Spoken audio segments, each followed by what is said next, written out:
Minuli petek je v splošni bolnišnici Murska Sobota potekala slovesnost ob uradni otvoritvi CT aparata, prenovljenega dela bolnišnične lekarne s aseptiko, izvajanja koronografij in razvojne ambulante s centrom za zgodnjo obravnavo.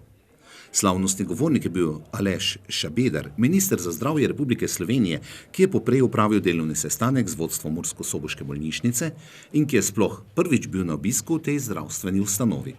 O vtisih in oceni pogovora je povedal.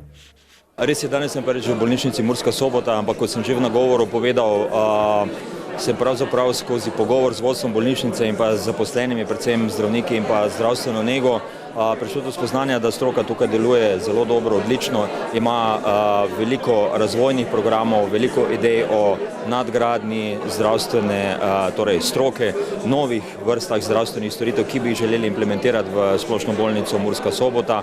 Seveda je to povezano tudi z investicijami, povezano je s kadri, povezano je z izobraževanjem, ampak tukaj je volja, so ideje in je smer zagotovo prava. Bolnišnica Murska Sobota je, kot sem vam povedal, tudi že zelo pomembna regijska bolnišnica, pokriva pravzaprav 27 občin in je v zadnjih letih ali pa desetletjih iz lokalne bolnišnice postala pomemben regijski zdravstveni center. Govorili smo o, odprtih zadevah, težavah ali kakorkoli jih že imenujemo, s katerimi se srečujejo pravzaprav vse slovenske bolnišnice. To je manko kadra, tako zdravnikov kot zdravstvene nege. Govorili smo o dokumentu kompetenc in reševanju odprtih vprašanj v zvezi z dokumentom. Govorili smo o investicijah, o likvidnostnem stanju bolnišnice, o nabavah in tako naprej. Pravzaprav so bile teme zelo podobne kot v ostalih bolnišnicah. Dogovorili smo nekaj nadaljnih korakov. Vesel sem, da nam je uspelo v letošnjem letu skozi proračun ministrstva spraviti te dve pomembne investicije oziroma našo soudeležbo pri teh investicijah. Seveda, kot sem že povedal, je kar nekaj novih idej, želja, potreb, tako da bomo v skladu z našimi močmi seveda tudi na ministrstvo naprej v tej smeri delovali. Razmere v zdravstvu niso idealne, specifičnost težav v deželi ob Muri in tukajšnje bolnišnice pa je ocenil takole. Bi lahko tukaj izpostavil, največji problem je pomanjkanje zdravnikov. Bolnišnica Murska Sobota je zelo specifična po tej težavi, na določenih subspecialnostih dejansko manjka zdravnikov, tako da smo danes tudi o tem govorili, kako narediti nekoliko bolj atraktivno to okolje bolnišnice, zdaj bodisi skozi možnost izobraževanja, boljše delovno okolje, boljšo, drago medicinsko opremo, če temu tako rečemo, in drugih stvarih, ki bi nekako pripeljale mlade diplomante obeh medicinskih fakultet v to okolje oziroma tudi strokovnjake iz tujine. Govorili smo tudi o problematiki prihoda tujih zdravnikov v Slovenijo, pa težavami v zvezi z znanjem slovenskega jezika oziroma znanjem na stopni C1.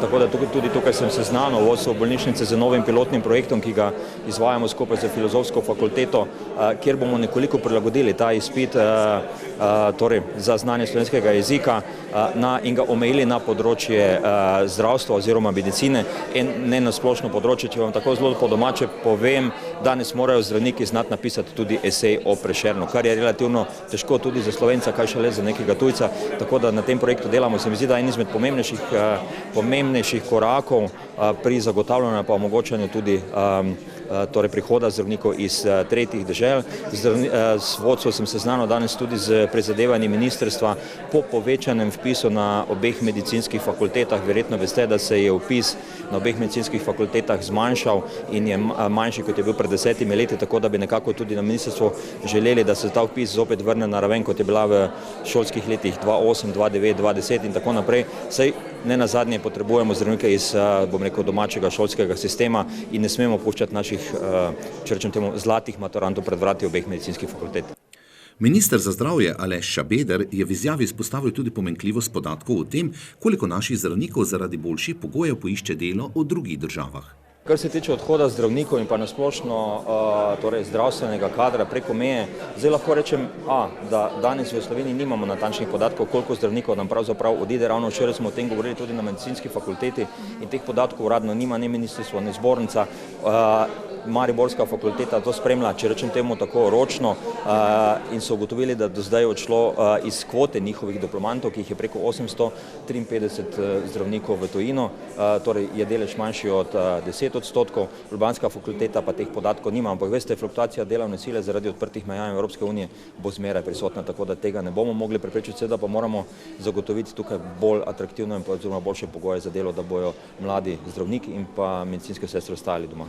Eno od težav našega zdravstvenega sistema je zdravstveni absentizem, tako imenovani izostanek ali odsotnost delovnega mesta. Po zadnjih podatkih v Sloveniji letno izgubimo od 10 do 11 milijonov delovnih dni, kar pomeni, da z dela dnevno izostane okoli 38.500 ljudi, kar je posledica dolgih čakalnih dob v zdravstvu. Kakšne ukrepe pripravlja minister za zdravje? Absentizem je težava, s katero se srečujemo skozi leta, ni samo težava v Pomurskem koncu, ampak je težava v Sloveniji. Zdaj, kar se tiče generalnega absentizma, v Sloveniji smo pravzaprav tudi tukaj v dogovori za zdravstveno zavarovalnico, da bi nekoliko več denarja prilili v skrajševanje čakalnih vrst in, če rečem temu, tako hitrejše vračanje ljudi v delovni proces in s tem tudi zmanjševali absentizem. Dejansko opažamo v zadnjih letih, da se sredstva, torej povečujejo izdatki iz naslova absentizma tudi v zdravstveni blagajni, tako da to zaznavamo kot enega izmed večjih problemov. Splošna bolnišnica Murska Sobota je 5. največja tovrstna zdravstvena ustanova v Sloveniji. Njen direktor Bojan Korošec je podal oceno novih pridobitev. Za 2 nove pridobitvi, kot sem omenil, je ministrstvo prispevalo praktično 100% denar. Tu gre za novi CT aparat, ki je bil kupljen kot eden od 10 za celo slovensko bolnišnično strukturo. Drugo je pa naša bolnišnična lekarna, kjer je tudi država prispevala 90% denarja. Ostale investicije, predvsem smo veseli, da smo naredili ta korak pri koronografijah, morda bilo boljše, če bi ga naredili že pred nekaj leti, vendar ni bilo soglasja, da ta korak, da to dejavnost upravljamo tudi v Murski Soboti. Vendar dejstvo, da je srčnih bolnikov v slovenskem prostoru največ v severovzhodnem koncu Slovenije, v Prekmurju, da je največ miokardnih infarktov, da največ ljudi tudi umre zaradi infarkta tukaj, je bila tista sila, da smo potem to šli preko vseh nekih zaprek in smo to tudi odprli. Tako da ta dejavnost že deluje. Zaenkrat smo začeli najprej z enkrat tedensko to dejavnostjo, zdaj že 2-krat tedensko in bomo že do konca leta sigurno upravili več kot 100 koronografij. Drugo leto pa že načrtujemo od 700 do 800 teh preiskav. S tem ne samo, da bolnikom ne bo treba iti v višje centre, kot sta Maribor in Ljubljana, ali pa tudi Celje, na koncu v Sloveniji že imamo 7, ampak bojo naši bolniki bistveno hitreje prej prišli pravočasno na te posege in bo zato tudi rezultat zdravstvenega stanja boljši, kot je pa bil do sedaj. To je pa tista želja, za katero se vsi trudimo, prebivalstvo, mi v bolnici pa še toliko bolj. Ena od pridobitev je razvojni center za zgodnjo obravnavo. Kako je s prepotrebnim dodatnim kadrom? Ali so uspeli pripeljati v bolnišnico strokovnjake z tega področja? Odgovor bi moral biti da in ne. Da, zato ker so na našem plačnem listu, vendar morajo opraviti specializacijo. Ampak žal je tako, da ne dobiš strokovnjaka, kar bi šel v trgovino in ga kupiš, ampak ga je treba pač izobraževati in to zdaj tudi poteka. Vendar, če smo prej v tem razvojni ambulanti, kot smo rekli, zdaj pa to razvojni center, kar že pomeni bistveno razliko, imeli 2 ali 3 ljudi, jih imamo zdaj že 14 različnih specialnosti in lepo je videti ta tim, še bolj pa malčke oziroma njihove starše, ki so zdaj res zadovoljni, ker je večja, boljša, kvalitetnejša obravnava. Ministrstvo za zdravje je k projektu ureditve bolnišnične lekarne pristopilo s ciljem zagotovitve ustreznih prostorov za to področje dela ter zagotovitve nove tehnološke opreme, s tem pa tudi varno okolje za zaposlene. Slovesno so s krajšim kulturnim programom popestrili veseli Marki, učenke in učenci osnovne šole Beltinci. Razveseljuje pohvala ministra za zdravje, da vodstvo bolnišnice deluje proaktivno in išče svoje razvojne možnosti, kar omogoča stalni napredek. To pa je tisto, kar koristniki Splošne bolnišnice Murska Sobota in prebivalci naše regije potrebujemo.